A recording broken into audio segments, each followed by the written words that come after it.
There's nothing more romantic than a relaxing drive into California's sunny Sonoma Valley. Along with its more famous neighbor, Napa, Sonoma's known for producing some of the world's finest gourmet wines and cheeses.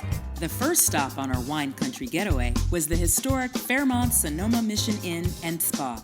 To learn more about this unique green resort, we sat down with the Fairmont's Michelle Heston.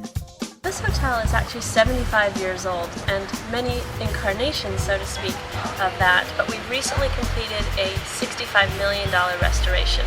So while we kept the historic charm of the property, all the new luxuries and niceties have been included, whether it's high-speed internet or a brand new kitchen or updated pools. So if you choose just to hang out by the pool all day, we want to make that a possibility. Or if you want to be on the go, wine tasting, playing golf, spa, our morning complimentary hikes and bike rides, fitness classes throughout the day, or really just exploring the beauty of Sonoma Valley. We're really providing you a flash of the past with all the conveniences of modern luxury travel. The entire property oozed with historic charm. From the beautiful sustainable landscaping to the ivy-covered buildings and even our cozy eco-friendly hotel suite, there were plenty of opportunities for relaxation and romance. And how on earth did they know that I love chocolate-covered strawberries? The next morning, the Fairmont set up a vineyard bike tour led by Doug McKesson, the town's former mayor and owner of Good Time Touring Company. We got a great workout while touring some of the most beautiful landscapes in Sonoma County. We made a pit stop at historic Bella Cheese Factory, which has won numerous awards for its local, artisanal cheeses. Doug seemed to know a little bit about everything. He said that making cheese is a lot like making fine wine. It takes time. They coat each cheese round with pepper, cocoa, and vegetable oil and cure them in these refrigerated vats to age for months or even years at a time. Bella's also won awards for its sustainability initiatives. If you look closely on the roof, you'll notice solar panels, which use the sun's rays to generate power for the entire factory. Next, we headed back to the Fairmont just in time for their complimentary wine hour. And to learn more about wine tasting and the difference between Sonoma and Napa Valley wines, Michael caught up with executive chef Bruno Tisson in the hotel's private wine cellar. Napa basically focuses on Cabernet, Sauvignon, and Sonoma focuses a little bit more, much more on Pinot Noir.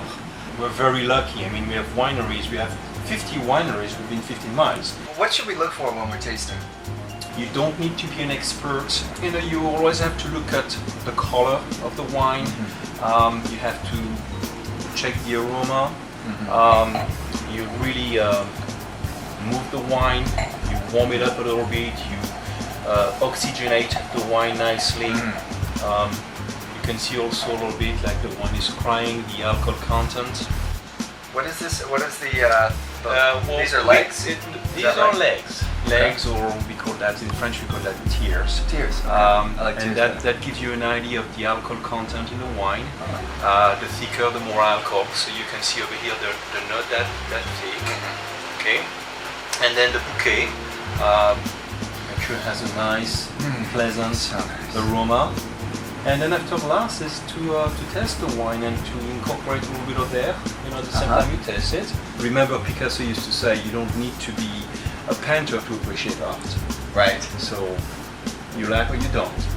Got Test it. you like it. So we don't have to be a sommelier to appreciate wine. No, test that. Okay, I will. It's wonderful. Cheers. Cheers.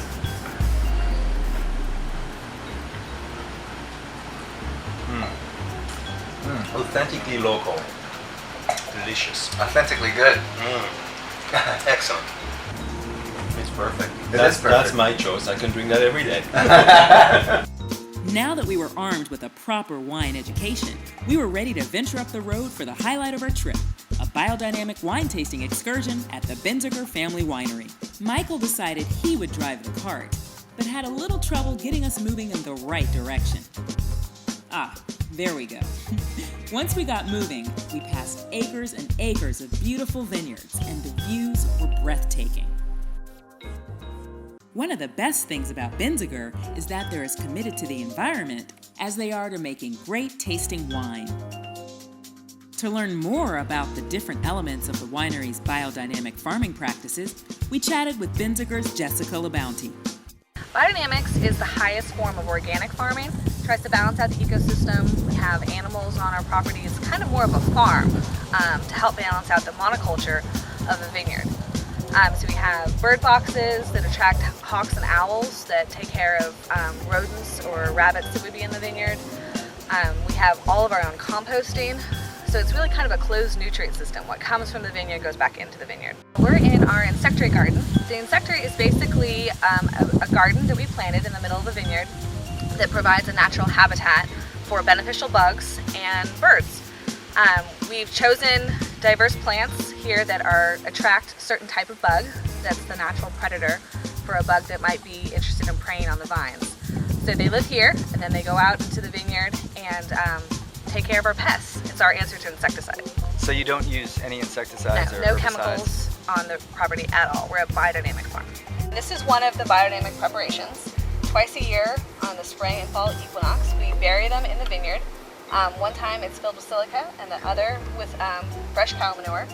And it kind of ferments in the vineyard and then it is sprayed as a tea, so diluted with water and sprayed over the vineyard. The silica helps increase photosynthesis and the manure acts as a composting agent. Cool. So if I listen real closely, I'll be able to hear last year's harvest? Exactly, absolutely. It's a good one. These are our water recycling ponds. The top pond receives all of our winemaking wastewater and it's pumped down into this top pond and then gravity fed through this embankment into our lower pond. All of these water plants, their root system acts as a filtration device and it captures any bacteria or gunk that's in the winemaking wastewater, and then it is clean enough to use as irrigation. So the bottom pond water is used to irrigate the vines. And we figure we save somewhere around 1 million gallons a year. After the tour, we couldn't wait to taste the grapes and, of course, the final product. So we headed back to the wine shop for some sampling and to practice everything Chef Bruno taught us about the art of enjoying fine wine. You always have to look at the color, check the aroma, move the wine, warm it up a little bit, oxygenate the wine, and then after glasses to test. Magnifique. Surprisingly, biodynamic wine actually tastes great, and it's good for the planet. Now that's something worth toasting. See you next time.